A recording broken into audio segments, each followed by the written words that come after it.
Good morning. देखिए, तो कल का पेपर देखा होगा तुमने। अब देखो, पेपर कठिन नहीं है। पूरा पेपर एआई से बना हुआ है। ठीक है, वही 4 2 3 1 उत्तर। ठीक है, पहले का डी मिल गया तो वही है। ठीक है, मतलब अगर आप देखोगे तो जिसको समझ में आ गया कि वो आराम से, जो होता है ना मिलान करने वाले और कौन सा कथन सही गलत है। बहुत सारे सवाल ऐसे होंगे जिनमें एक ऑप्शन का पता चलते ही क्या हो गया। ये होता नहीं कि ये थे यहाँ पे ऐसे सवाल थे 1 2 3 4, ठीक है 5। अब क्वेश्चन ये था कि इनमें से कौन सा कथन गलत है। तो आपने पढ़ा कि दूसरा कथन क्या है, गलत है। तो आपको क्या करना है, दूसरा कथन गलत है, जहां दूसरा कथन दिया हुआ है वो उसको क्या कर दो, हटा दो, बच गया। ये अब सिर्फ अप्रोच का खेल है। ठीक है, अब यहां पे हम कहते हैं कि पेपर जैसे सेकंड पेपर था, वो आउट ऑफ सिलेबस बहुत सारे सवाल थे। ठीक है, कहने को 11 12 की मैथ्स थी, लेकिन सवाल किसके आगे, जनरल साइंस के। ठीक है, जनरल साइंस से रिलेटेड आपके सवाल पूछ लिए गए। तो यहाँ पे आप लोगों को बढ़िया से तैयारी करनी है। जैसे मैं बार बार कह रहा हूं कि हिस्ट्री कल्चर के सारे सवाल 9वीं और 10वीं की किताब से आ रहे हैं। 15 के 15 सवाल 9वीं 10वीं की किताब से आए। ऑप्शन भी चेंज नहीं है, लाइन टू लाइन उत्तर है। तो इसलिए पतली पतली किताबें हैं आपके पास में, उनको जल्दी से रीडिंग कर लो। ठीक है, टेलीग्राम चैनल पे कल मैंने डाली, परसों डाली थी 9वीं 10वीं की किताब। और नहीं तो किसी भी दुकान से लेकर 9वीं 10वीं की किताब के ये 15 सवाल तो आप कंप्लीट कर सकते हैं। ठीक है, अब रीजनिंग के सवाल जो है, जितने सवाल जितने ज्यादा रीजनिंग आएगी, ठीक है, उतना समय लगाएगी। रीजनिंग में भी टाइम कंज्यूमिंग का खेल है फर्स्ट पेपर में। इसलिए मैं आपको बार बार कह रहा हूं कि फर्स्ट पेपर हमारे पास में केवल और केवल 2 ही घंटे हैं, जिसमें हमें 100 सवाल करना है। ठीक है, तो यहाँ पे प्रैक्टिस, अब जब तक अभी तक ऑफलाइन टेस्ट नहीं दिए तो ऑफलाइन टेस्ट दो। क्योंकि यहाँ ऑफलाइन टेस्ट देने से आपकी स्पीड का असली पता चलेगा। ठीक है, ऑनलाइन टेस्ट जो दे रहे हैं ना, उसमें नहीं पता चलता स्पीड का। वहां तो केवल टिक मारना होता है, गोले बढ़ने में भी तो टाइम लगता है। फिर गोले बढ़ते समय ए का बी भी हो जाता है, बी का सी भी हो जाता है। ठीक है, और एक सवाल गलत होने का मतलब, आपका एक एक सवाल गलत मतलब 1+1/3 नंबर कम होते जा रहे हैं। ठीक है, नेगेटिव मार्किंग में ये खेल है।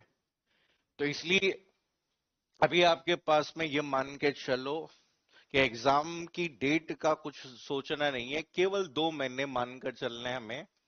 इन 2 महीने में तैयारी करनी है कि भाई हमारा एग्जाम, ठीक है, 22 अगस्त को है। ठीक है, 22 अगस्त को है। जैसे हम कहते हैं ना कि अभी भी कई जने कह रहे होंगे कि क्या नाम है, कि ये एग्जाम 22 अगस्त को ही होगा, 23 अगस्त को भी होगा। और हो जाए तो बहुत अच्छी बात है, क्योंकि इसमें कुछ बचा नहीं है अब। ठीक है, हो जाए तो बढ़िया है। आप देखो ना, आज का अखबार के पेपर में भी बड़ी बड़ी हेडिंग दे दी कि तैयारी, और लास्ट में एक लाइन है कि संभावना है। ठीक है, प्रयास है। तो ये संभावना प्रयास तो बोर्ड, जैसे अभी कुछ समय पहले, अखबार पे विश्वास कभी करना ही नहीं चाहिए। ठीक है, बोर्ड तो मार्च में रीट भर्ती प्रक्रिया चालू चालू करने वाला था। रीट का नामो निशान नहीं है। ठीक है, ऐसी ही संभावनाएं पिछली बार लैब असिस्टेंट के अंदर एग्जाम, हम रिवर्स चलते हैं कि हो गया तो, नहीं हो तो कोई बात ही नहीं है। ठीक है, लेकिन हो गया तो क्या होगा। इसलिए हम, मैं पहले से हमेशा कहता हूं कि आप लोग एग्जाम डेट को मानकर चलिए। जुलाई तक कंप्लीट करिए अपना सिलेबस, जो पढ़ लिया उसको पढ़िए। ठीक है, ज्यादा पढ़ने पे ध्यान ना दें। ठीक है, जो पढ़ें क्वालिटी का पढ़ें। हम कहते हैं कम पढ़ें लेकिन उसको बार बार पढ़ें।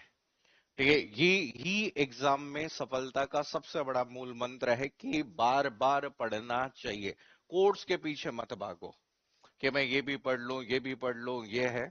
वेटेज के हिसाब से हर टॉपिक को कवर करने की कोशिश करिए। ठीक है, रीजनिंग प्रैक्टिस से आएगी। रीजनिंग के हम कहते हैं ना कि अपना समय अपना निर्धारित करें कि आधा घंटा मुझे प्रैक्टिस करनी है रीजनिंग। ठीक है, आधा घंटे 25 सवाल कर लो। एसएससी का कोई भी पेपर उठाओ, 25 सवाल करो। ठीक है, बहुत सारी ऐप ऐसी है जिन पे फ्री में टेस्ट डले हुए हैं। ये जो एसएससी की तैयारी कराते हैं, सिलेक्शन वे, कैरियर व्हीलर, इनकी ऐप में देखो सेक्शन वाइज पेपर डले हुए हैं। रीजनिंग के, एसएससी सीजीएल के सारे पेपर डले हुए हैं, रेलवे के डले हुए हैं। तो उसमें से रीजनिंग रीजनिंग कर लो, डेली के एक एक पेपर सॉल्व कर लो। जैसे जैसे पेपर सॉल्व करते जाओगे कॉन्फिडेंस बनता जाएगा। पेपर वन स्कोरिंग है। ठीक है, सेकंड पेपर है, सेकंड पेपर में टारगेट बेस। ठीक है, टारगेट बेस, जो जो यूनिट आपकी स्कोरिंग है पहले उन पर ध्यान दो। ठीक है, क्योंकि फर्स्ट पेपर में स्कोर करना, सेकंड पेपर में क्वालिफाई करना, ये माइंडसेट चलेगा। अब जैसे होता ना कि अभी जैसे क्या हुआ, जैसे एसआई के पेपर में लोग हिंदी पढ़ते रह गए, पहले पेपर में 36 भी नहीं आए। अभी 36 भी नहीं आ रहे पहले पेपर में, हिंदी के चक्कर में बर्बाद हो गए सब। तो इसलिए थोड़ा सा ध्यान रखिए। तो यहाँ पे देखो आपकी यूनिट जो है, एक यूनिट दे रखी है इसमें सिलेबस में, और उस यूनिट का नाम है डेटा प्रोसेसिंग। ठीक है, अगेन आपकी second most scoring unit of this syllabus. इस सिलेबस की जो सबसे आपके स्कोरिंग यूनिट में से सेकंड यूनिट है। ठीक है, डेटा प्रोसेसिंग। पिछली बार सवाल पूछे गए 11। तो मान के चलिए कि हम ये मान के चलते हैं कि 10% सवाल किसमें से आएंगे, डेटा प्रोसेसिंग। भाई मैं आपको फिर बता रहा हूं, एक यूनिट एफओसी, इसके कितने परसेंट और इसके कितने, 10%। अब 20% तो यही करना है। और इस बार मैथ्स रीजनिंग नहीं आएगी दूसरे पेपर में, पूरी संभावना है। तो मैथ्स रीजनिंग नहीं आएगी, तो बाकी में अगर बड़े पूरे फिर 80 सवाल बचे, उन पूरे 80 में से केवल 30 का टारगेट लेके चलो तुम तो। ठीक है, 30 भी अगर सही कर लिया 80 में से, ठीक है, तो आराम से पास हो जाओगे। ज्यादा नहीं करना है, जैसे कि आप ज्यादा की सोचोगे तो फिर इसके बाद में आपकी नेगेटिव में फंस जाओगे। नेगेटिव में फंस गए तो मतलब 1/3 है, नेगेटिव भी बहुत ज्यादा है। तो यहाँ पर देखो, समझो कि सबसे पहले डेटा प्रोसेसिंग क्या होती है। तो ये आप सभी को पता है कि कंप्यूटर का मेन पर्पज ही किसको प्रोसेस करना है, डेटा। अब डेटा को प्रोसेस करने के लिए हमने अलग अलग तरह के सॉफ्टवेयर यूज किए। ठीक है, जैसे डेटा को व्यवस्थित करने के लिए हम लोगों ने डेटाबेस मैनेजमेंट सिस्टम का यूज किया। अब वैसे ही किसी जगह पर आपका अलग अलग तरह का डेटा होता है। अगर हम देखें किसी भी स्थान पर देखें तो अलग अलग तरह का डेटा होता है। किसी जगह हम देखो, किसी जगह अगर हम देखें तो डेटा हो सकता है कि आपके पास में टेक्स्ट के रूप में हो सकता है। तो यहां पर इन सभी डेटा को प्रोसेस करने के लिए हमें एक सॉफ्टवेयर की जरूरत पड़ी।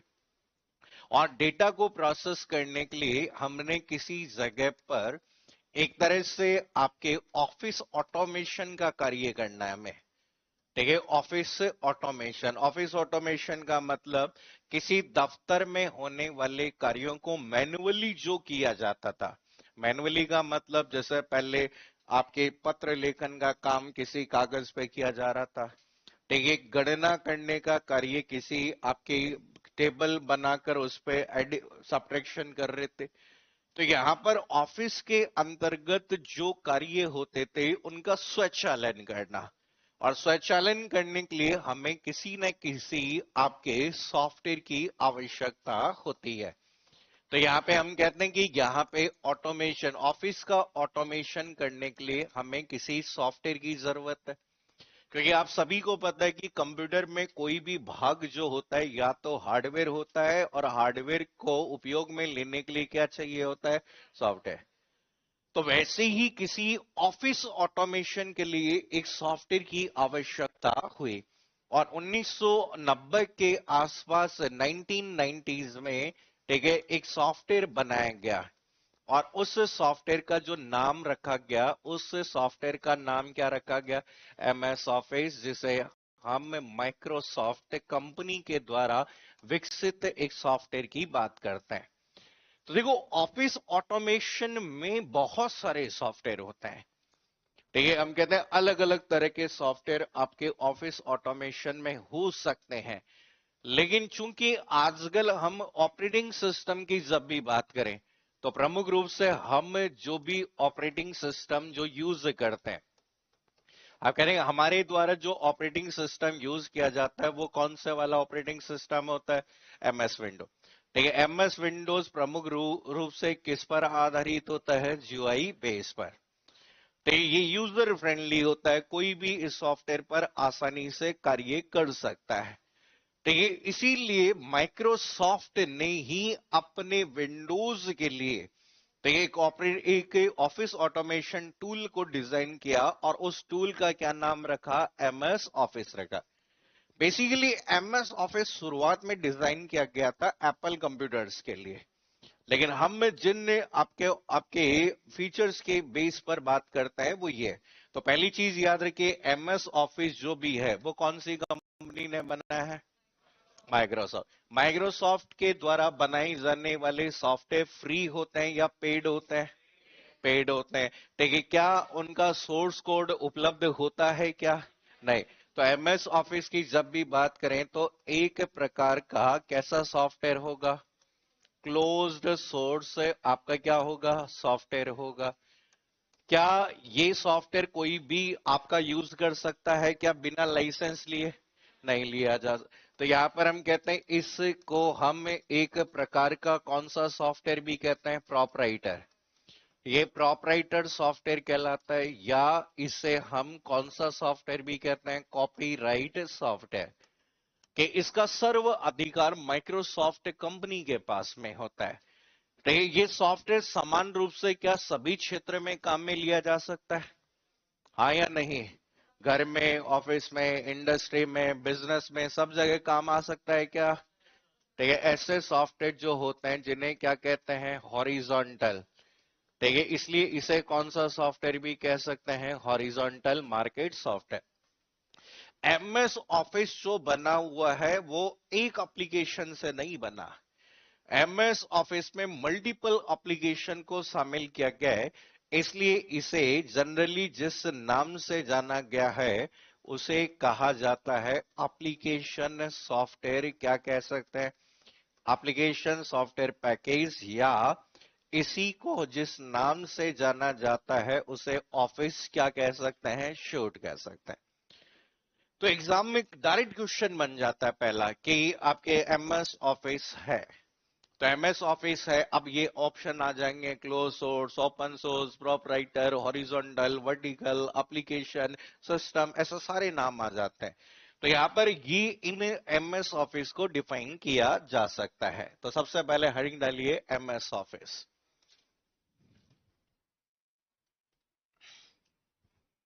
MS office.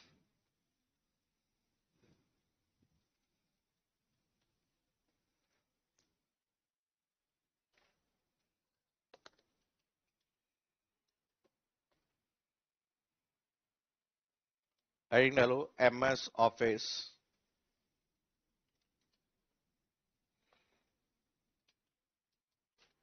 इसमें लिखिए एमएस ऑफिस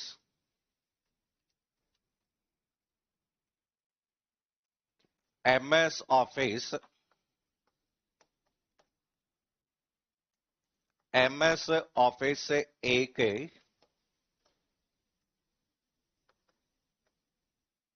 एमएस ऑफिस एक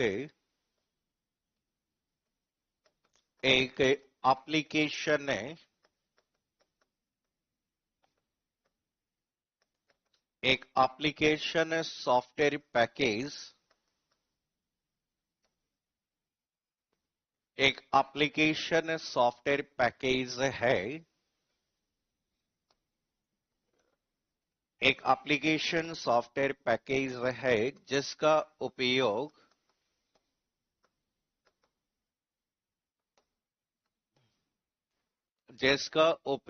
मुख्यतः जिसका उपयोग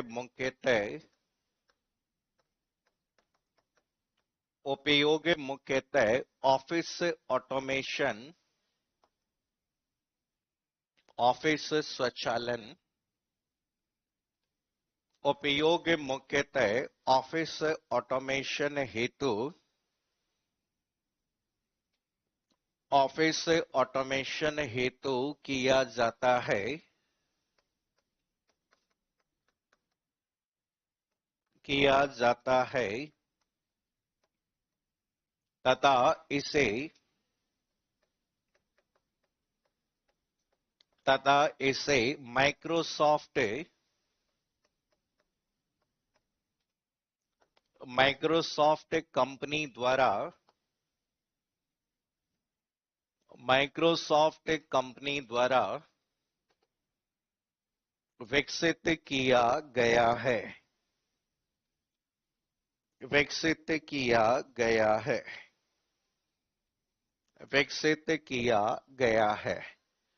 लेकिन नॉर्मली जब भी हम यहां पर आपके यूज करते हैं तो याद रखना कि एमएस ऑफिस के बारे में हमेशा याद रखना, एमएस ऑफिस जो है एक एप्लीकेशन सॉफ्टवेयर पैकेज होता है और इसे विशेष रूप से डिजाइन किया गया है आज के समय में कौन से वाले ऑपरेटिंग सिस्टम के लिए, विंडोज।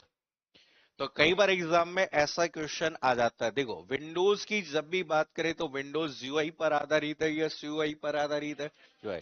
अब जैसे कई बार एग्जाम में क्वेश्चन आ जाता है कि निम्नलिखित में से कौन सा जीयूआई पर आधारित एक इलेक्ट्रॉनिक स्प्रेडशीट सॉफ्टवेयर होता है जो एमएस ऑफिस के अंतर्गत आता है, तब कौन है, एमएस एक्सेल।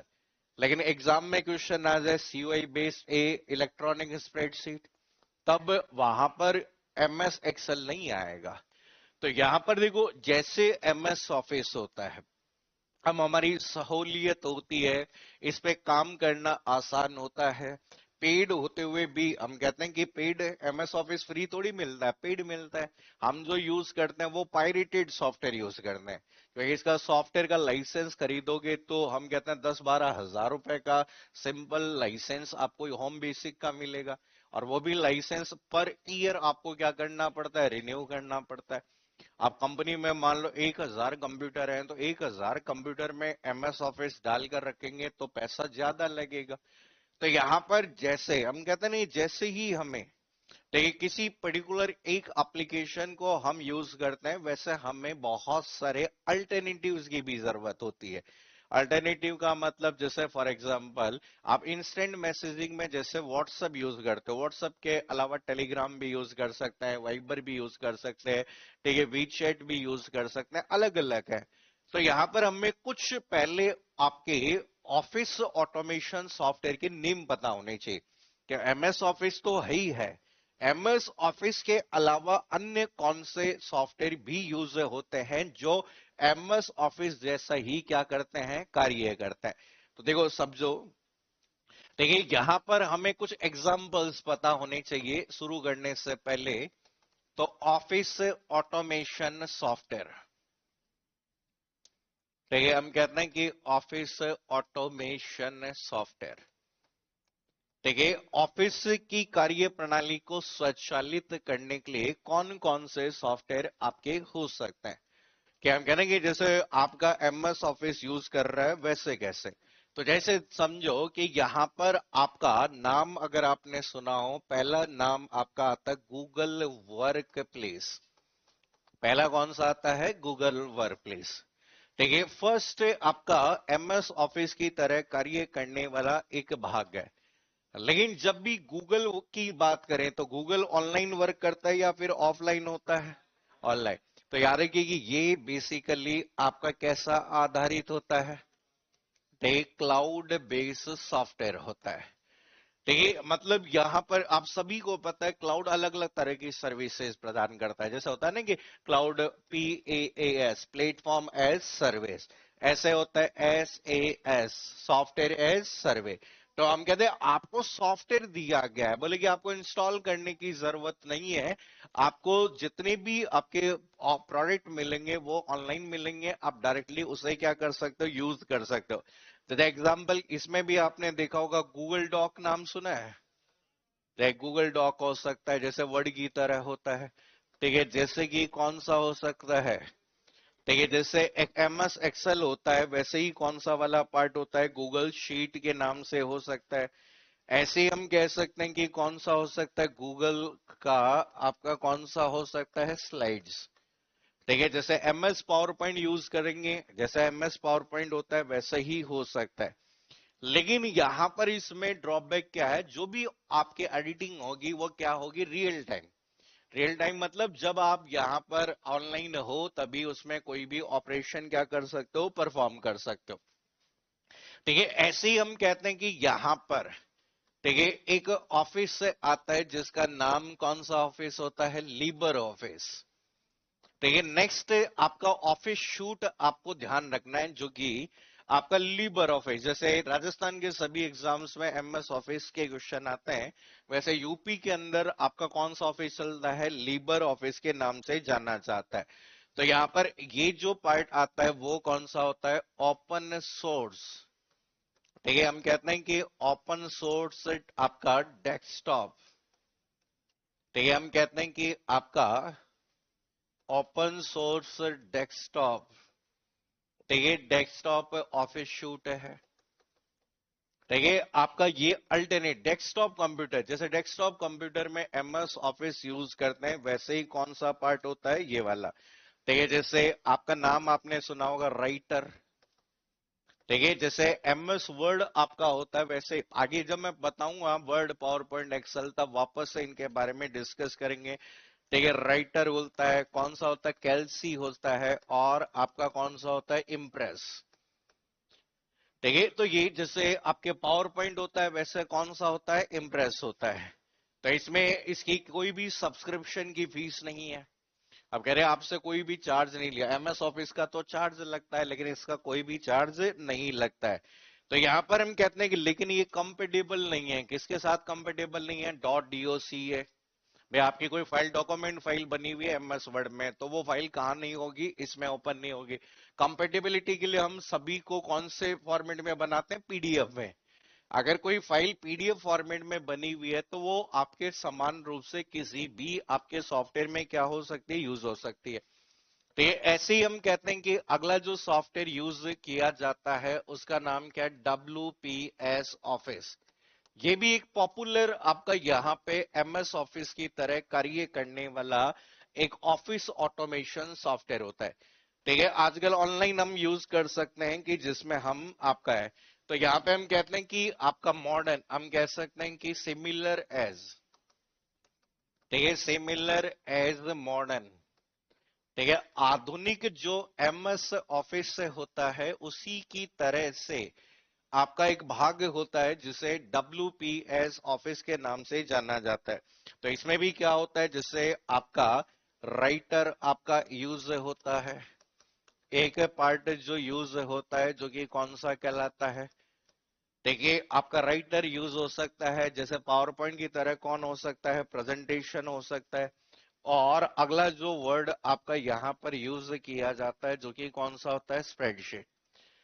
तो ये WPS में आपके यूज किए जाते हैं ज्यादातर, ये आपके हम कहते हैं किसके लिए ज्यादातर यूज होते हैं, हम कहते हैं कि आपका मेनली यूज्ड फॉर। देखिए, मुख्य रूप से ये आपके किस में काम में लिया जाता है, मोबाइल, मोबाइल ऐप के रूप में यूज होता है। आप अपने फोन के अंदर एमएस ऑफिस की तरह कार्य करना चाहते हैं तो उसमें यूज कर सकते हैं।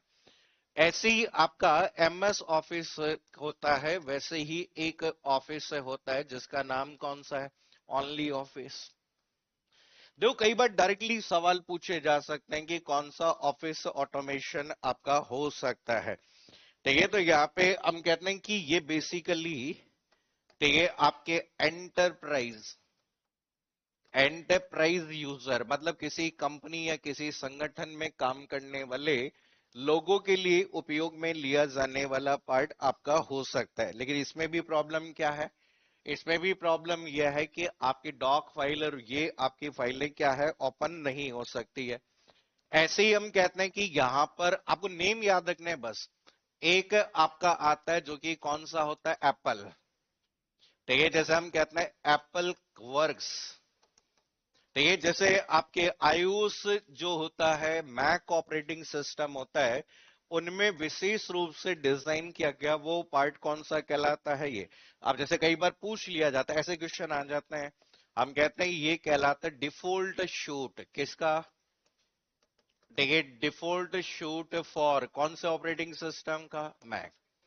ठीक है, मैक ऑपरेटिंग सिस्टम के अंतर्गत जो भी डिफॉल्ट रूप से शूट माना जाता है वो आपका यूज हो सकता है। जैसे आपका इसमें क्या हो सकता है, जैसे एमएस वर्ड की तरह जो होता है वो क्या होता है? पेजेस।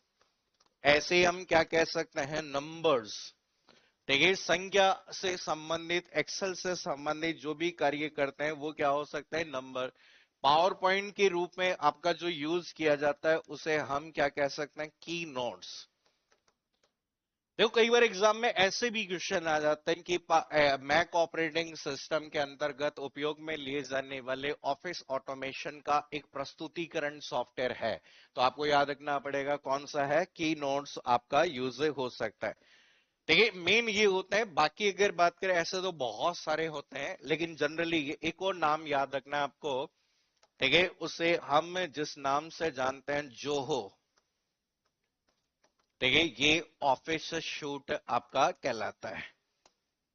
ठीक है, तो ये सब ऑफिस ऑटोमेशन से संबंधित है कि ये आपका यूज किया जा सकता है। ये भी किस पर आधारित है? हम कहते हैं कि ये आपका किस पर आधारित है? Web base. ठीक है, आजकल वेब बेस ऑफिस शूट, जैसे कि एमएस ऑफिस का वेब बेस आपका शूट आया आजकल, जिसे क्या कहते हैं? ऑफिस 365। नाम सुने? देखिए आजकल हम कहते हैं ना कि वेब बेस ऑफिस का, जैसे 24 के बाद में नया वर्जन रिलीज किया गया साथ में, जिसका नाम क्या? ऑफिस 365 आपका हो सकता है।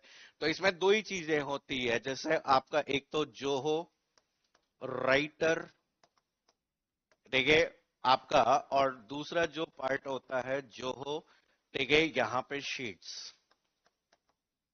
ये आपका यूज किया गया ये है। तो बेसिकली ये आपके यहाँ पे वेब बेस आधारित आपका यूज होता है। तो ये लिख लो, छोटे ऑर्गेनाइजेशन वगैरह यूज कर, नेम याद होने चाहिए ऑफिस ऑटोमेशन के। एमएस ऑफिस तो हमें पढ़ना ही पढ़ना है, लेकिन एमएस ऑफिस के अतिरिक्त और क्या आपके पास विकल्प है वो नाम आपको पता होने चाहिए।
हम्म, दो ही होते हैं, दो ही होते हैं।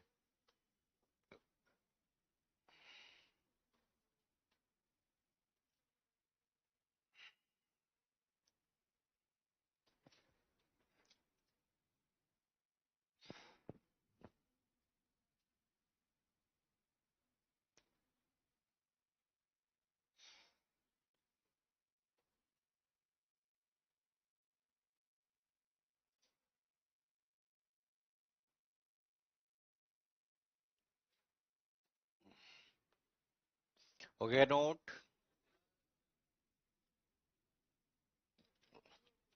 अभी इसके सारे सही सवाल करने का एक ही तरीका है, आपकी पीवाई क्यू बुक सॉल्व कर लो पूरी। भाई आपके पास में जो पीवाई क्यू बुक है उसमें दो ही पीवाई क्यू बुक सबसे ज्यादा मोटी है, एमएस एफएस वाली और एफओसी वाली, क्योंकि सबसे ज्यादा क्वेश्चन इन्हीं के पूछे गए हैं अलग अलग एग्जाम्स में। पिछली एमएस एक्सेस से संबंधित ज्यादातर जो क्वेश्चन होता है ना वो आपके डेटाबेस से संबंधित ही होते हैं। बाकी थोड़ा बहुत अगर बात करें वो डेटा टाइप वगैरह होता है, वो उसमें जो मेन क्वेश्चन आता है भाई टेक्स्ट अधिकतम कितने का हो सकता है, लेबल को क्या कहते हैं, मिक्स ही है वो मैं बताऊंगा। वो मिक्स ही है। एमएस एक्सेस भी एक प्रकार का कौन सा सॉफ्टवेयर, डीबीएमएस सॉफ्टवेयर ही तो है।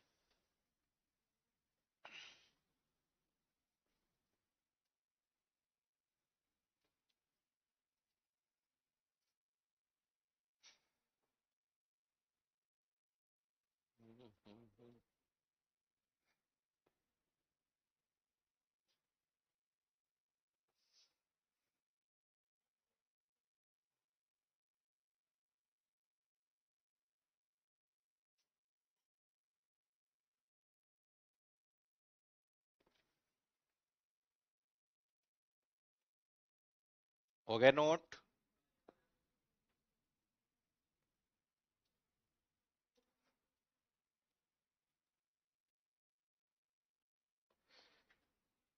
चलिए देखो समझो,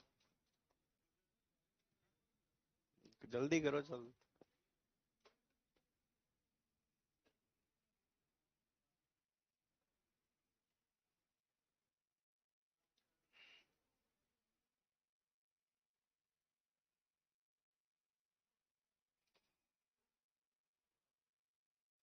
हम्म,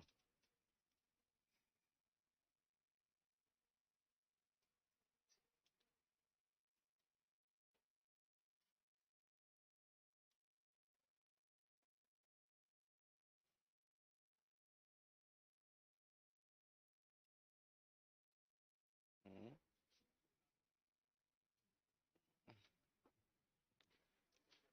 हो गया नोट?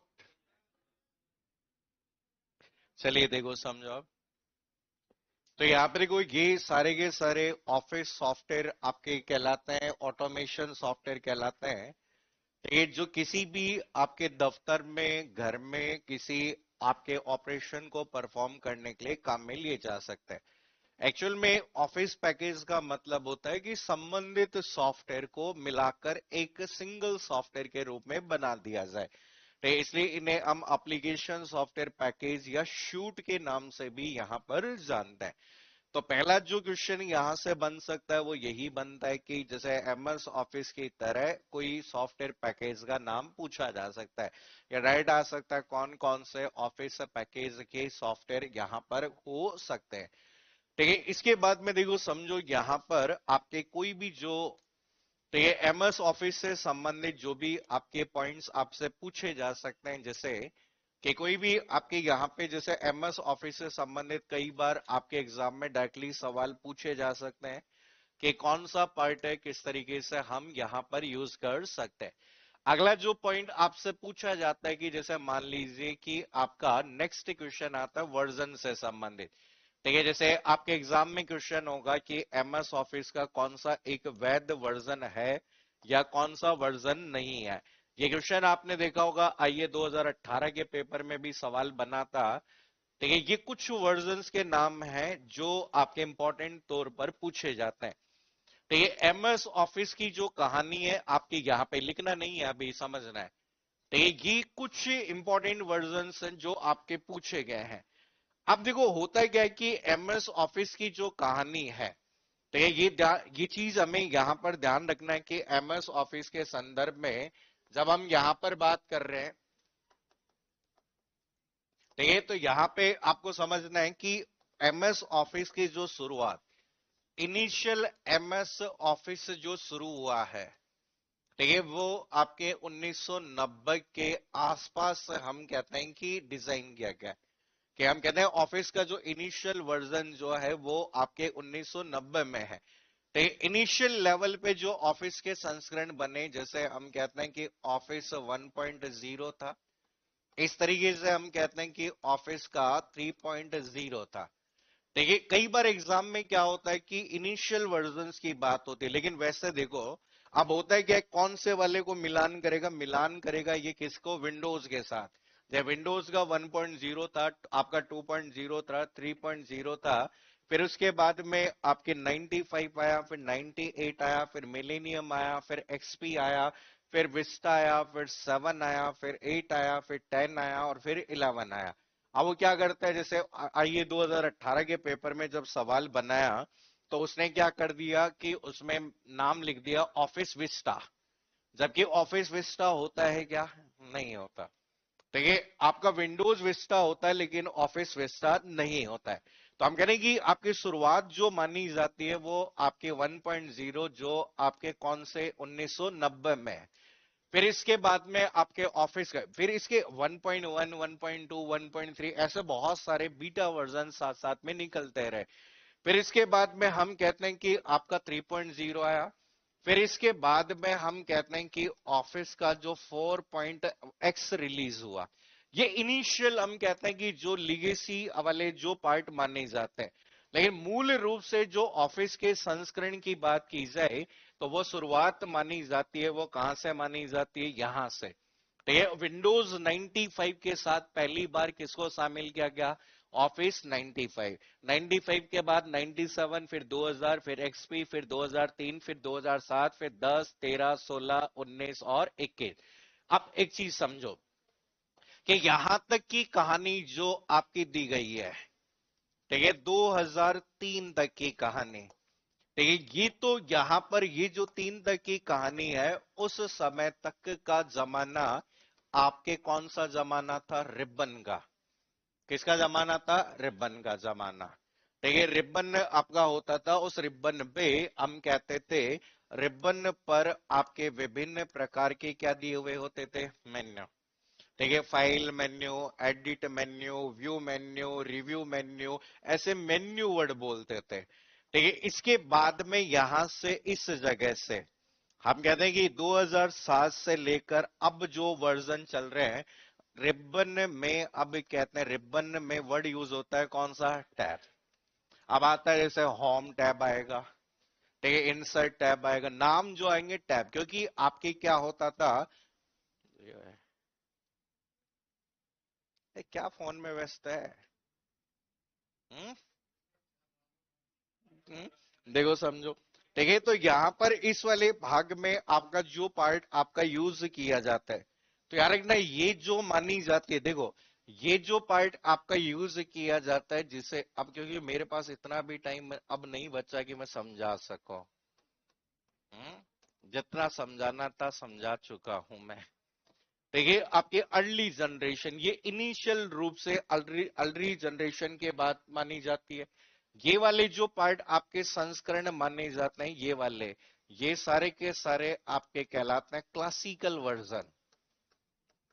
देखिए हम कहते हैं क्लासिकल वर्जन के रूप में आपके माने जाते हैं, जो इनिशियल रूप से आपके यूज किए जाते हैं।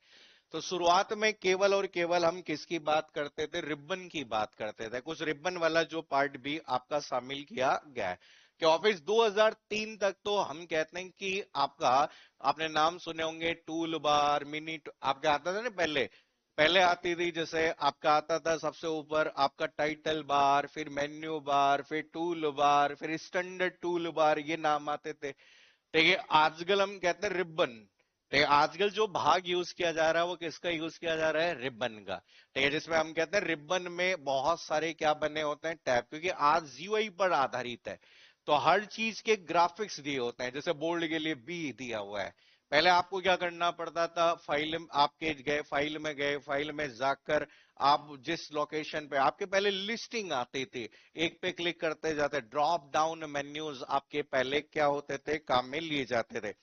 ठीक है, आजकल हम कहते हैं कि ये आपका, कई बार इनको हम कह सकते हैं कि प्री रिबन भी कह सकते हैं। ठीक है, प्री रिबन, और इसके बाद वाले जितने भी जो पार्ट आते हैं जिन्हें क्या कह सकते हैं? पोस्ट रिबन के नाम से भी जाना जाता है।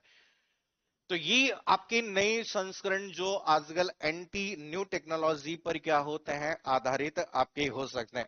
इसके बाद में आपको याद रखना है कि ऑफिस का, देखिए ऑफिस का एक नया वर्जन लॉन्च हो चुका है जिसका नाम क्या है? ऑफिस 2024। और इसके अलावा आपको याद रखना है क्लाउड बेस जो है वो आपका कौन सा है? 365। तो ये आपके क्लाउड बेस्ड है। देखिए हम कहते हैं ये इसी के आगे हैं। 2021 के बाद कौन सा है? 24। 24 के साथ साथ में हम किसकी बात करते हैं? 365 के यूज। तो यहां पर हम कहते हैं को पाइल, यहां पर ये किसके साथ में आता है आजकल? हम कहते हैं कि एआई फीचर्स के साथ में आने वाला एक ऑफिस शूट होता है, जो कि कौन सा है? 365। तो वैसे यहां तक है हमारे, वैसे यहीं तक है।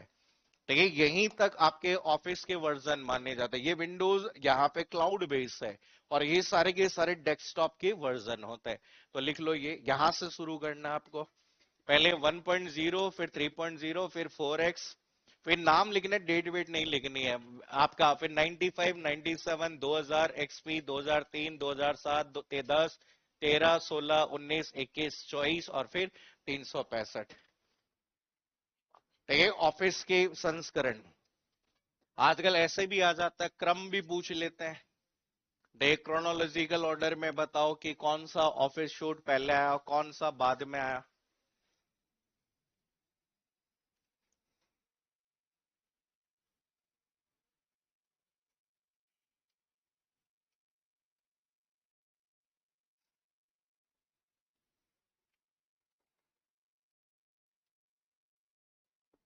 आपको याद रखना है कि किसके साथ में, जैसे हम कहते हैं ना, ये वाला आपके करंट में याद रखना, विंडोज 11 के साथ में इनबिल्ट रूप से आने वाला कौन सा है? 2021।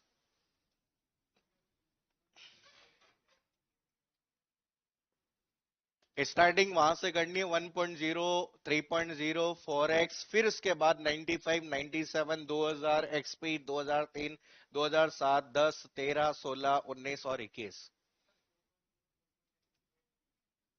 ये इनिशियल ईयर होते हैं, डेट वेट कुछ नहीं होती, ईयर होती है लगभग। ये याद करना नहीं आते ईयर पुराने, जैसे 1992 में था, ये 1994 में था। ना ना, ऐसे नहीं आते question.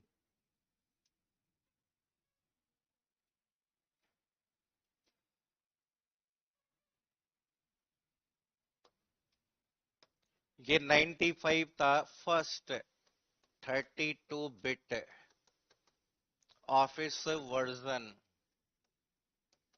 Version for Windows 95, Windows 95। आजकल कालक्रम का एक सवाल जरूर आता है। ठीक है, उसकी मैं एक पीडीएफ डलवाऊंगा, याद 15 पेज की पीडीएफ है, जिसमें जैसे दुर्ग हो गए, महल हो गए, जैसे कल के पेपर में आया ना कि, देखिए यहाँ पे निम्नलिखित कवियों को इनके जन्म के अनुसार कालक्रम में व्यवस्थित करिए। है, हाँ, सब बंटवा दो नहीं। हम्म,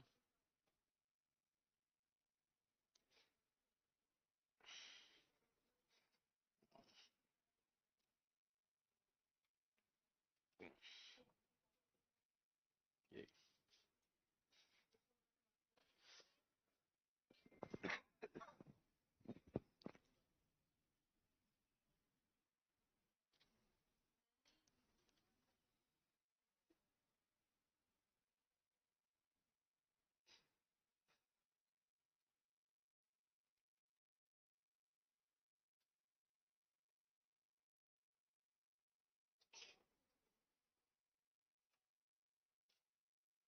अब ये, जैसे कल पेपर, 2 दिन से हम पेपर एनालिसिस कर रहे थे, पेपर सॉल्यूशन करवा रहे थे। मतलब कल सर मास्टर बोले एज इट इज आ गए, ऑप्शन भी चेंज नहीं हुए।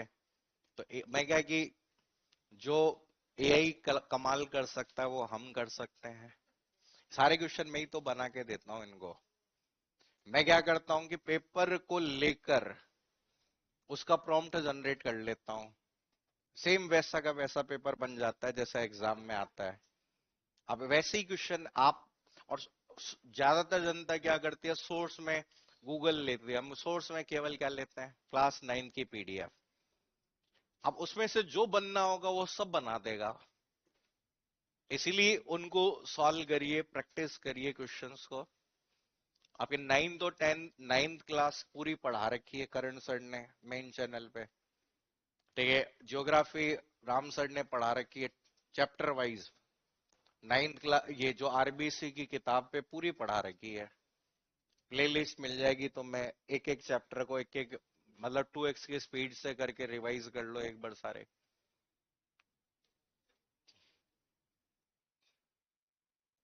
बाकी अभी वन आपकी टॉप जितने चैप्टर है उनको वन शॉट में रिवाइज करवा ही दूंगा। क्लास अभी शाम के रिवीजन बैच में मैं इसीलिए थोड़ा सा आज काम में उसको काम, फिर आपकी 9th और 10th की पूरी। हाँ? किसका? अरे कराया हुआ है सॉल्यूशन सीपीयू का। कौन सा सीपीयू का? कब हुआ है टेस्ट? सीपीयू का थोड़ी, वो तो ओएस का हुआ था। सब करा दूंगा है। हम्म।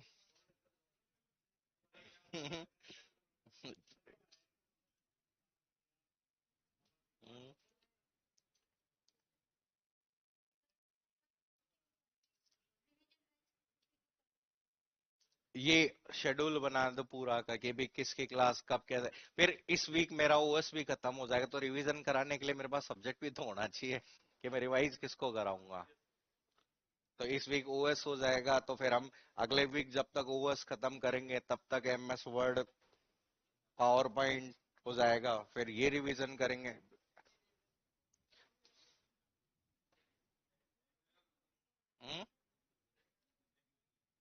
लैंग्वेज एक बार हो जाए सबकी, फिर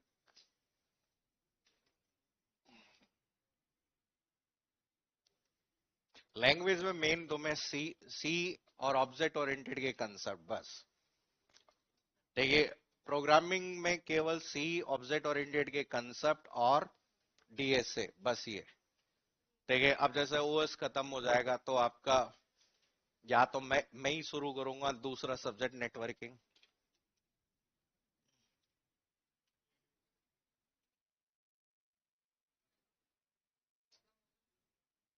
एग्जाम तो होगी, क्यों नहीं होगी। हम्म। हम्म।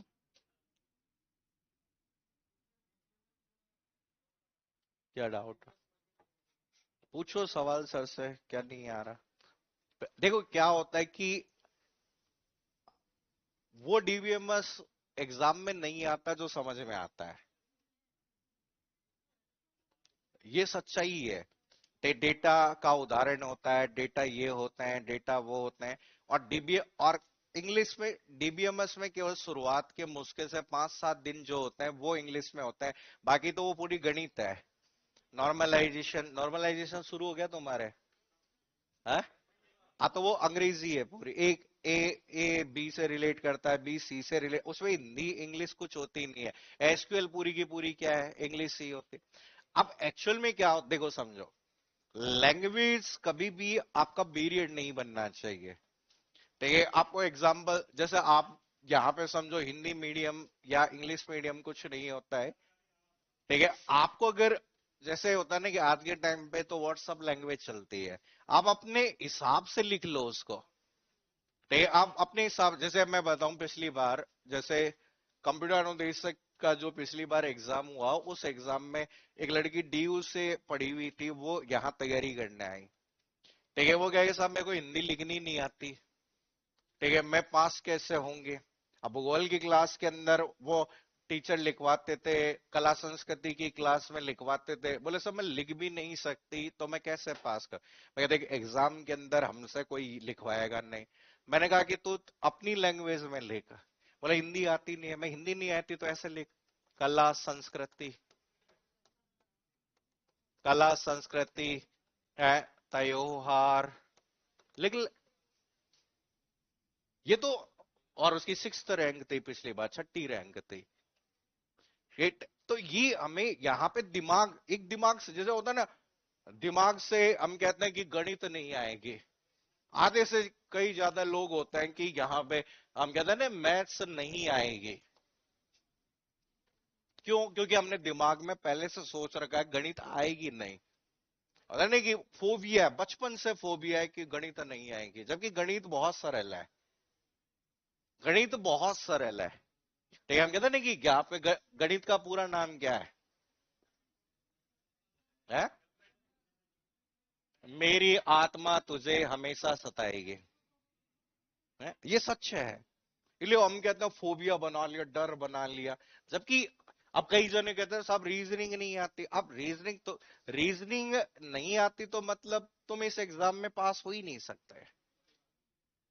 ठीक है, आपको मेहनत करने की जरूरत ही नहीं अगर रीजनिंग नहीं आती है तो। भाई 40 सवाल किसके आएंगे? अब 40 सवाल कम से कम अगर रीजनिंग के जिस पेपर में आ रहे हैं और आप कह रहे हैं रीजनिंग नहीं आ रही, तो फिर मतलब ही नहीं है। मैं हमेशा से, ठीक है, जैसे आईए का पेपर हुआ, आईए के पेपर में मैं हमेशा से पहले दिन से यही लाइन बोलता था, रीजनिंग पढ़ो। रीजनिंग के 50 सवाल आए आईए के पेपर में। देखो हमेशा क्या, अभी जैसे प्रोग्रामर का पेपर हुआ, मैं बार बार उनको यही कह रहा था, मैथ्स रीजनिंग और करंट का ध्यान रखना। 40 सवाल आ गए। अब कट ऑफ गई है लगभग 133 नंबर 200 में से। अब तुम कितना भी जोर लगा लो कि 133 तब तक नहीं आ सकते जब तक तुम्हारे 40 में से 20-25 नंबर नहीं आए होंगे। ठीक है, इसलिए हमेशा क्या करना है कि प्रैक्टिस। ठीक है, जितनी प्रैक्टिस कर सकते हैं उतनी प्रैक्टिस करिए, और थोड़ा सा, ठीक है, थोड़ा सा हम कहते हैं, जैसे होता है ना कि देसी घी को हजम करने में थोड़ा सा टाइम लगता है, टाइम दीजिए। कि भाई अब जैसे होता, जैसे अब सारे सब्जेक्ट एक जना नहीं पढ़ा सकता, और हर कोई वैसा नहीं हो सकता। हम कंपैरिजन जब करेंगे ना सब, आप भी तो दोनों में लिखाते हो, अरे मैं अलग आत्मा हूं। मैंने कोरोना में बहुत प्रयास किया है, कोरोना में प्रैक्टिस की है ये दोनों में लिखाने की, क्योंकि आपको पता है कि जो हिंदी में शुरू में होता है वो अंग्रेजी में सबसे लास्ट से उठा के लाना पड़ता है। देखिए, तो यहाँ पे उसकी मैंने बहुत प्रैक्टिस की है कि भाई साथ में लिखना। पहले मैं नोटबुक में लिखा करता था, कि शुरुआत में मैं जब ये होता था ना, मैं बोलता हिंदी में था, नोटबुक में लिखता था, ऐसे मैंने बहुत बार लिखा। अब जब लिख लिया तो मेरे दिमाग में वो सब चीजें आ गई। अब एक्चुअल में क्या है कि इंग्लिश वाले अब सब्जेक्ट जो होते हैं ना वो इंग्लिश में, अब डीएसए, डीएसए में कुछ, भाई तुम हिंदी, अब जैसे हिंदी है, हिंदी आप जैसे बताओ, वेरिएबल को तुमने क्या पढ़ा? वेरिएबल बताओ, चर किस किसने पढ़ा? हिंदी तो ये है। हाँ, तुमने कांस्टेंट ही पढ़ा होगा, स्थिन तारक पढ़ा है क्या तुमने? नहीं पढ़ा। अब जैसे शुरू शुरू में जब मैंने पढ़ाना स्टार्ट किया था तो मेरी सबसे बड़ी प्रॉब्लम क्या थी? इंग्लिश। मैं कभी हिंदी मीडियम में पढ़ाई नहीं। 12वीं तक मैंने सीबीएसई से पढ़ी, फिर उसके बाद इंजीनियरिंग, फिर एमटेक, फिर एमबी किया, वो भी इंग्लिश में ही किया, सब इंग्लिश में ही किया। लेकिन यहाँ पर जब मैं पढ़ाने शुरुआत में आया तो यहाँ पे सब यही थे कि भाई राजस्थान में था, शुरू शुरू में पढ़ा, सर पढ़ाते बहुत बढ़िया, अंग्रेजी में पढ़ाते हैं। क्योंकि मैं पहले ऐसे ही लिखता था कि कंप्यूटर में इनपुट होता है, कंप्यूटर में प्रोसेस होता है, कंप्यूटर में आउटपुट होता है। बच्चों को पढ़ाते ठीक है लेकिन अंग्रेजी में पढ़ाते हैं बस। अब मैं हिंदी में पढ़ाने लग गया, कंप्यूटर में इनपुट होता है, कंप्यूटर में प्रोसेस होता है, कंप्यूटर में क्या होता है, आउटपुट, यही तो होता है, मैं यही तो लिखाता हूँ। है? है अभी जैसे मैं लिखाता हूँ ऑपरेटिंग सिस्टम, ऑपरेटिंग सिस्टम को मैं ऐसे ही तो लिखता हूँ, ऑपरेटिंग सिस्टम, ये हिंदी है? ऐसे तो लिखता हूँ प्रचलन तंत्र। ये थोड़ा सा, और हमें क्या करना है, हमें एग्जाम में कोई लिखवा नहीं रहा, सबसे बड़ी बात है लिखवा नहीं रहा। अब हिंदी तो बहुत गंदी हिंदी होती है, आप समझ में ही नहीं पाओगे। तो इसलिए थोड़ा सा करो। और नहीं तो समय देखो, जैसे समय मिला तो फिर रिवाइज करवा दूंगा मैं सारे सब्जेक्ट। कोशिश करूंगा कि जितने हो सके, लेकिन पहले एक बार ये कर लो। ठीक है, तो यहाँ पे ऑफिस के जो वर्जन है वो वर्जन हमें यहाँ पर पता होने चाहिए, डायरेक्टली क्वेश्चन आ जाते हैं एग्जाम से संबंधित। अब देखो अगला जो क्वेश्चन आपके एग्जाम में पूछा जाता है, जैसे वर्जन तो आपने कह दिए, अब वर्जन के बाद में एमएस ऑफिस के अंतर्गत आने वाले जो प्रोग्राम्स होते हैं वो ये होते हैं। लिखना नहीं है, अभी समझना है। ठीक है, जैसे अब हम लेटेस्ट की बात करें जो आपके हैं 16, 19, 21 और 24। ठीक है, देखो ये अलग है। ठीक है, पहले हम कहते थे 10, 13, 10, 13 आपके अलग हैं। फिर उससे पहले आपके 7 में और 10 में बस एक अंतर है। ठीक है, फिर 2003 तक, हम 2003 से वाले की बात ही नहीं करेंगे, क्योंकि वो रिबन वाले थे, वो आते भी नहीं है। अब जो सवाल आते हैं वो टैब वाले आते हैं, टैब वाले 2007 से। और 2007 और 10 में बस केवल एक ही अंतर है मेन, वो अंतर है कि भी 2007 में ऑफिस बट आपका ऑफिस बटन आता था, उसको बटन को हटा दिया गया 2010 में, और एक नया आपका मेन्यू शामिल किया गया जिसका नाम है फाइल मेन्यू। बस ये डिफरेंस हुआ है। तो अब देखो हमें डिफरेंस समझने होंगे थोड़े से। देखिए जब हम पढ़ रहे हैं तो हमें क्या नया हुआ वो हमें पता होना चाहिए। जैसे आपने, अब क्वेश्चन आ गया वाटर मार्क को इंसर्ट करने के लिए कौन से रिबन टैब का उपयोग करते हैं। अब 2010 में पेज लेआउट, अब 2013 में 16 में पेज लेआउट टैब ही नहीं है, वहां नए टैब आगे डिजाइन और कौन सा लेआउट। अब आप पेज लेआउट ढूंढ रहे हैं, पेज लेआउट मिलेगा ही नहीं, ऑप्शन में डिजाइन और लेआउट मिला हुआ है। ठीक है, तो यहाँ पे देर इज ए आपका थोड़ा थोड़ा, हम कहते हैं ना कि थोड़ा थोड़ा डिफरेंस आपके सब में 2013 16 19 कंपेयर करके हमें पढ़ना पड़ेगा कि कौन से वाले भाग में क्या नया चेंज हुआ है। ठीक है, तो यहाँ पे देखो एमएस ऑफिस के अंतर्गत जो क्वेश्चन बनता है कि एमएस ऑफिस के अंतर्गत अंतर्गत आने वाले आने वाले मुख्य मुख्य एप्लीकेशन, देखिए एप्लीकेशन प्रोग्राम। ठीक है, तो यहां पर कई बार एग्जाम में क्वेश्चन आता है कि डायरेक्ट, जैसे क्वेश्चन आ गया डायरेक्ट क्वेश्चन कैसे, एमएस ऑफिस के अंतर्गत आने वाला एक डेटाबेस सॉफ्टवेयर है, ऐसा क्वेश्चन आ गया। कई भी क्वेश्चन आ गया कि एमएस एमएस ऑफिस के अंतर्गत आने वाला प्रस्तुतिकरण सॉफ्टवेयर है, ये आ गया। कभी क्वेश्चन आ सकता है कि एमएस ऑफिस का एप्लीकेशन प्रोग्राम नहीं है, ऐसे आगे नाम दे दिया कि कौन सा नहीं है। तो पहले मेन प्रोग्राम्स की बात करते हैं जो मुख्य रूप से प्रोग्राम है। देखिए पहला जो प्रोग्राम होता है जिसे हम कहते हैं कि कौन सा सॉफ्टवेयर कहते हैं, वर्ड प्रोसेसिंग सॉफ्टवेयर। देखिए पहला वर्ड प्रोसेसिंग, या इसी को कौन सा कहा जाता है, वर्ड प्रोसेसर। और वर्ड प्रोसेसर में जो नाम आता है जो कि कौन सा कहलाता है, एमएस वर्ड कहलाता है। देखिए वर्ड प्रोसेसर के बाद में अगला जो सॉफ्टवेयर आपका यहां से पूछा जा सकता है, उस सॉफ्टवेयर को कौन सा सॉफ्टवेयर कहते हैं, प्रेजेंटेशन, और इसे हम कहते हैं प्रस्तुतिकरण। ठीक है, प्रस्तुतिकरण सॉफ्टवेयर कहलाता है।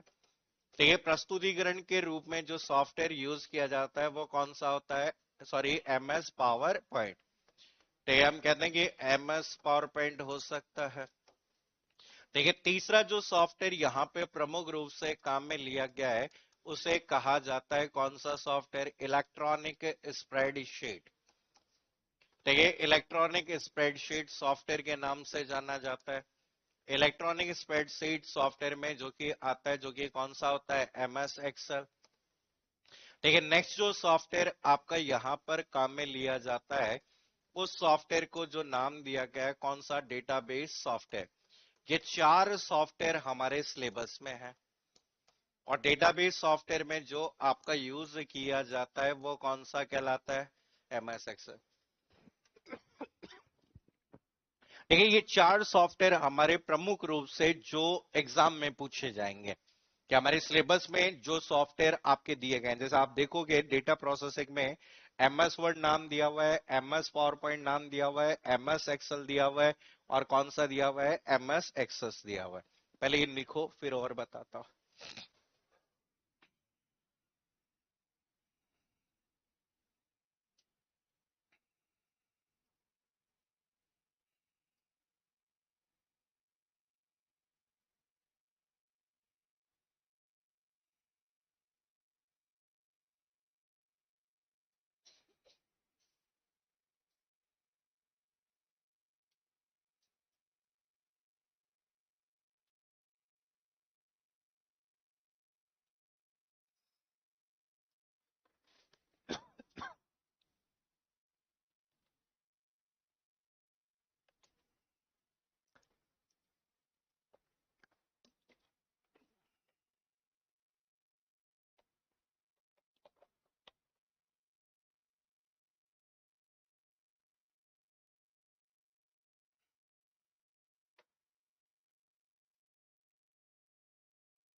इसके अलावा अलग से आप लोग याद रख लेना, वैसे हमारे चार ही पूछे जाते हैं।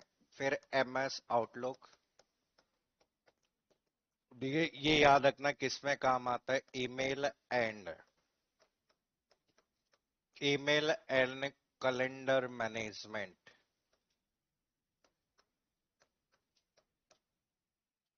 ठीक है, इसके अलावा जैसे एमएस वन नॉट, ठीक है, डिजिटल नोट्स।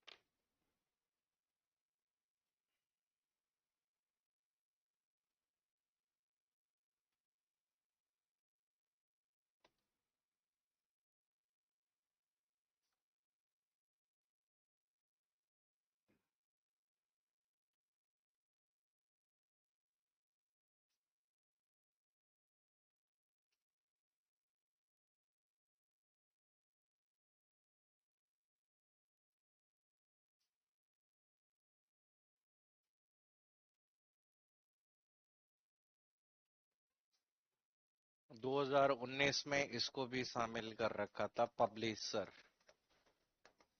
ये किसका, डीटीपी, डीटीपी का पूरा नाम डेस्कटॉप पब्लिशिंग।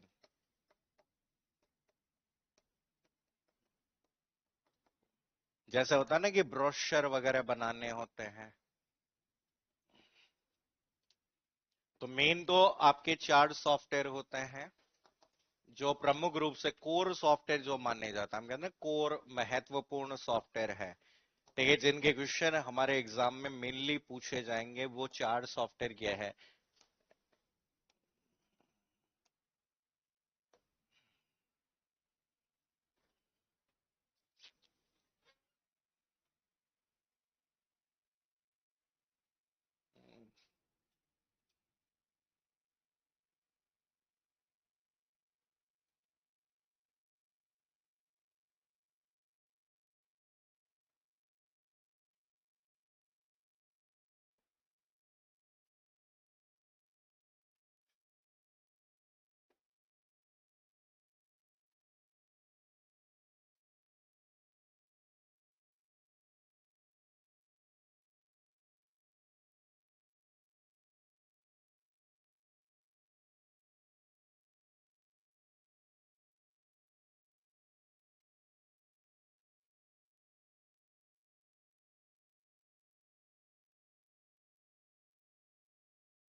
हो गया नोट, जल्दी।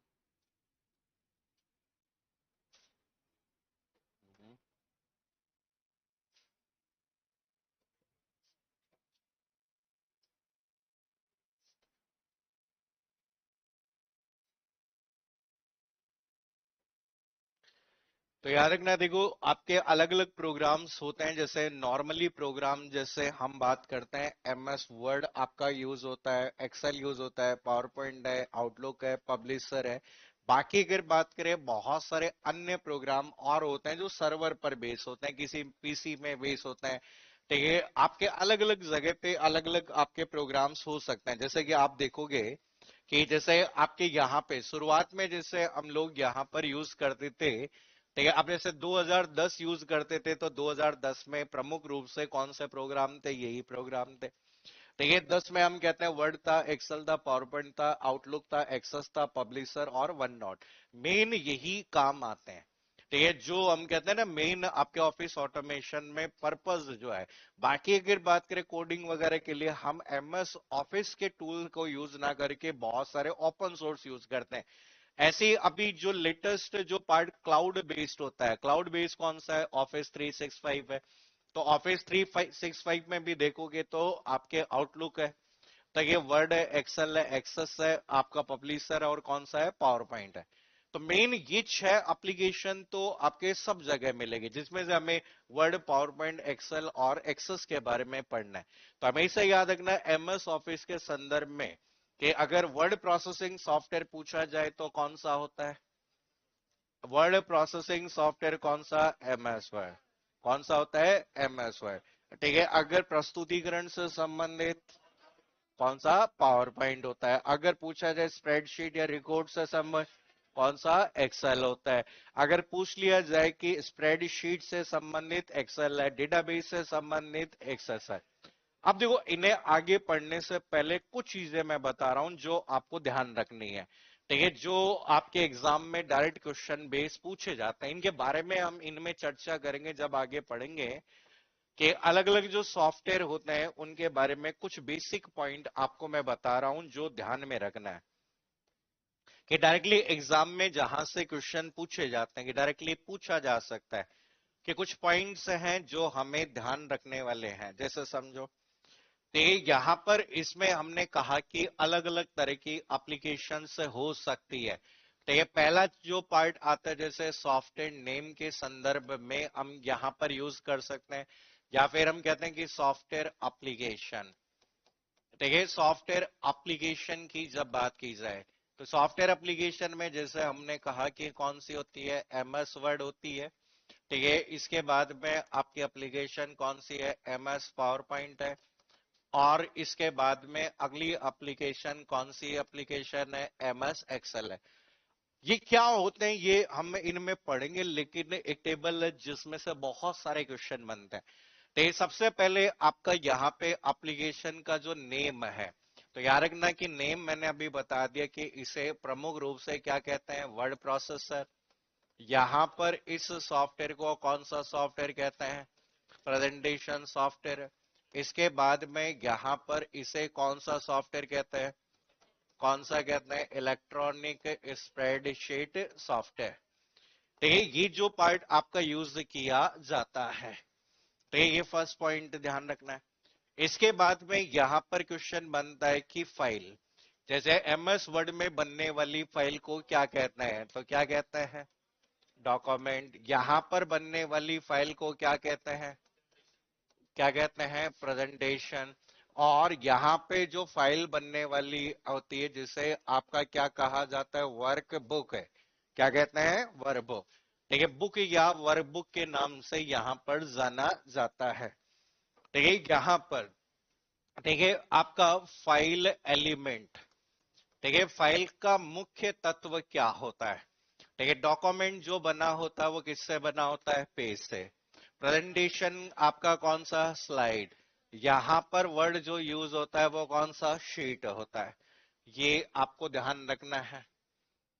ठीक है। फिर इसके बाद में आपको याद रखना है कि फाइल एक्सटेंशन। ठीक है। फाइल एक्सटेंशन पहले 2003 तक डॉट डॉक था, अब डॉट डॉक्स है। याद रखना कि 2003 तक की बात थी और 2007 से आपका एक्सएमएल को इंक्लूड कर लिया गया। अब इसमें जो पार्ट होता है जो कि कौन सा होता है? पीपीटी या डॉट पीपीटी एक्स से होता है। तो आप कहते हैं कि पीपीटी या डॉट पीपीटी एक्स हो सकता है।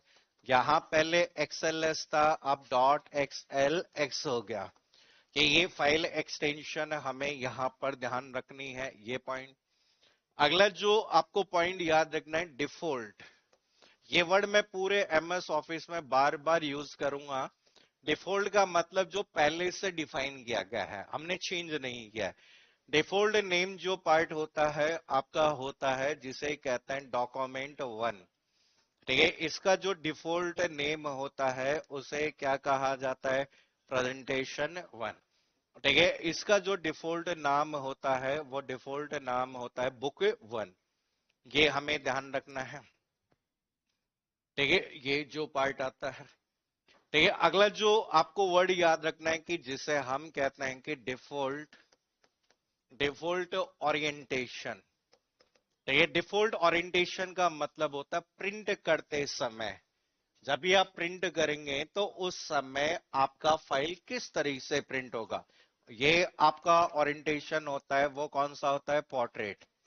ठीक है, हम कहते हैं कि पोर्ट्रेट, पोर्ट्रेट का मतलब वर्टिकल। ठीक है, आपका यहाँ पे फाइल इस तरीके से प्रिंट होती है। ठीक है, जब भी कोई फाइल को प्रिंट करेंगे वो ऐसे प्रिंट होगी।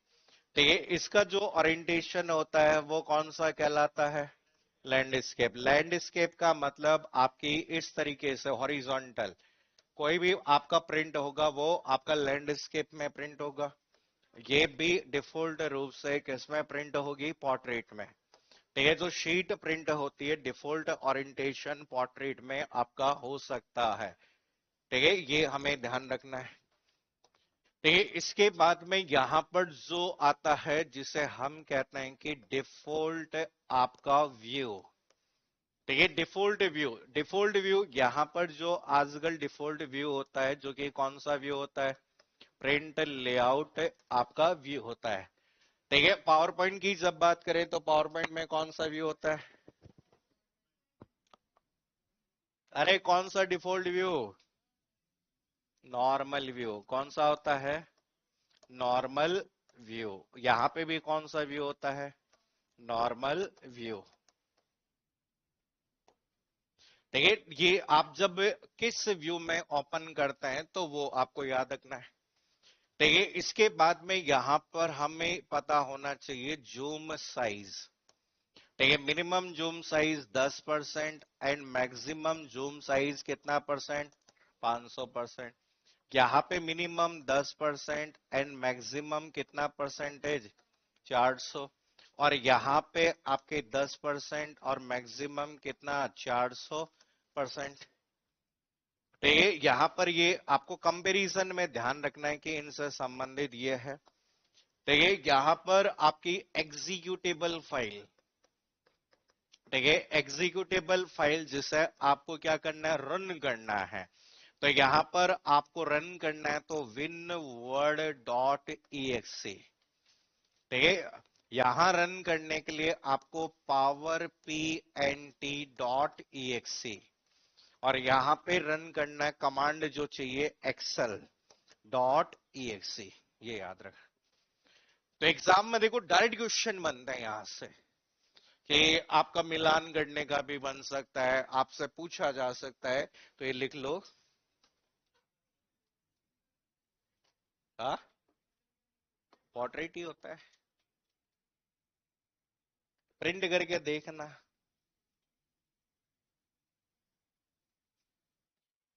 पेज ओरिएंटेशन होता है ये हमेशा, शीट की बात नहीं होती, पेज का ओरिएंटेशन कैसा है।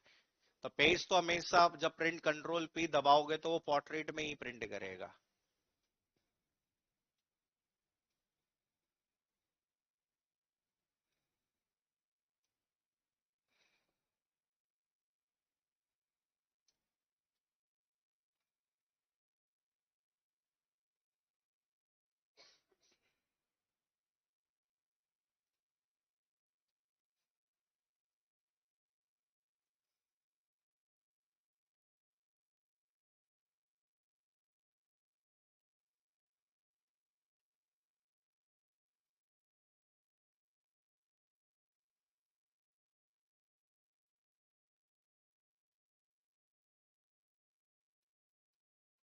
पोर्ट्रेट का मतलब यहां पर याद रखना, वर्टिकल, इसको क्या कहते हैं, वर्टिकल। लैंडस्केप का मतलब हॉरिजॉन्टल। और वर्टिकल जो होता है वो 8.5, अब कहते हैं 8.5 गुणा 11 इंच होता है, जो कि किसकी साइज होती है, लेटर की। ठीक है, ये अनुपात आजकल कितना अनुपात होता है, 16:9 में। ये भी आपका ओरिएंटेशन कितनी साइज में, लेटर में। पोर्ट्रेट हमेशा वर्टिकल। ठीक है, ये आपका हॉरिजॉन्टल।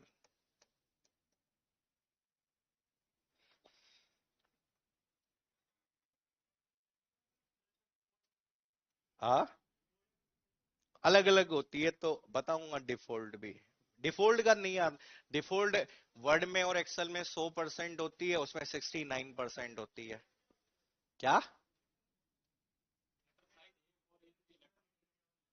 लेटर पेज का साइज जैसे A4 A3 लीगल, जो पेज का साइज होता है वो लेटर साइज का कहलाता है। यहाँ 8.5 x 11 इंच उसकी साइज होती है।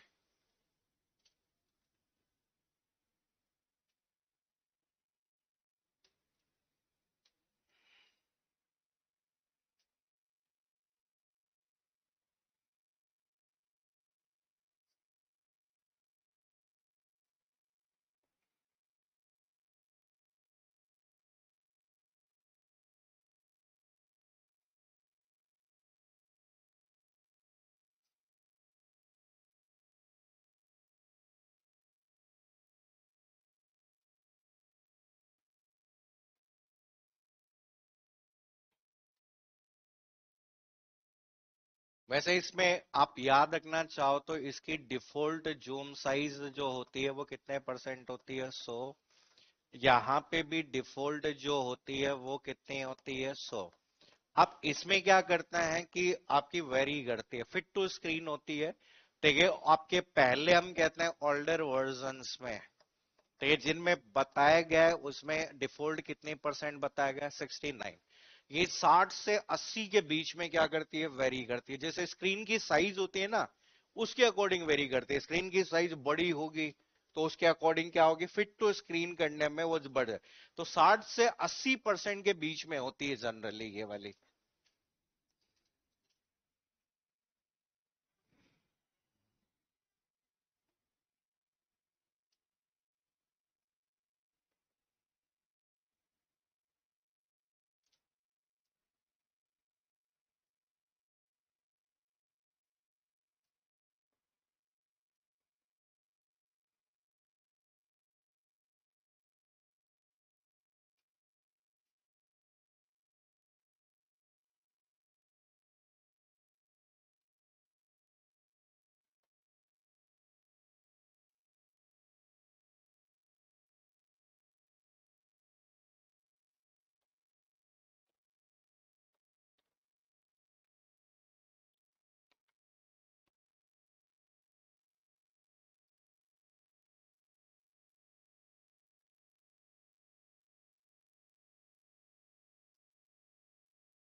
ये सबसे लास्ट में लिख लेना, मेरे पास जगह यही थी।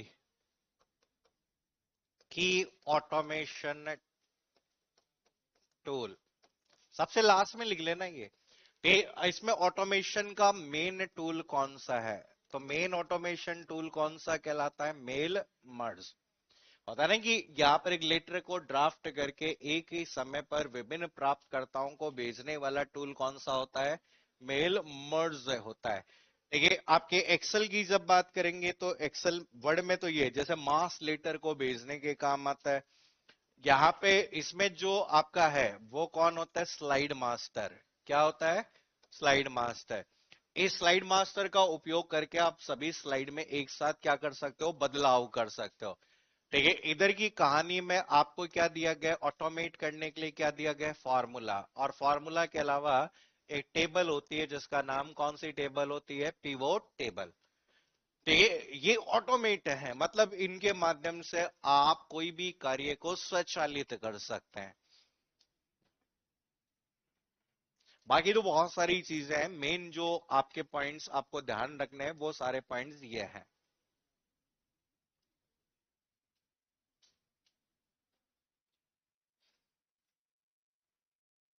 अब इनमें से डायरेक्ट क्वेश्चन आ जाते हैं कि एक साइड में वर्ड पावर पॉइंट एक्सेल के नाम लिख दिए, बोले मिलान कर दो कि ओरिएंटेशन क्या होगा। पहले सिंगल लाइन के थे तब तो सिंगल लाइन में डायरेक्ट क्वेश्चन आ जाता था कि वर्ड को रन करने वाला प्रोग्राम कौन होगा, एक्सेल को रन कमांड प्रॉम्प्ट से रन करने की बात करते थे।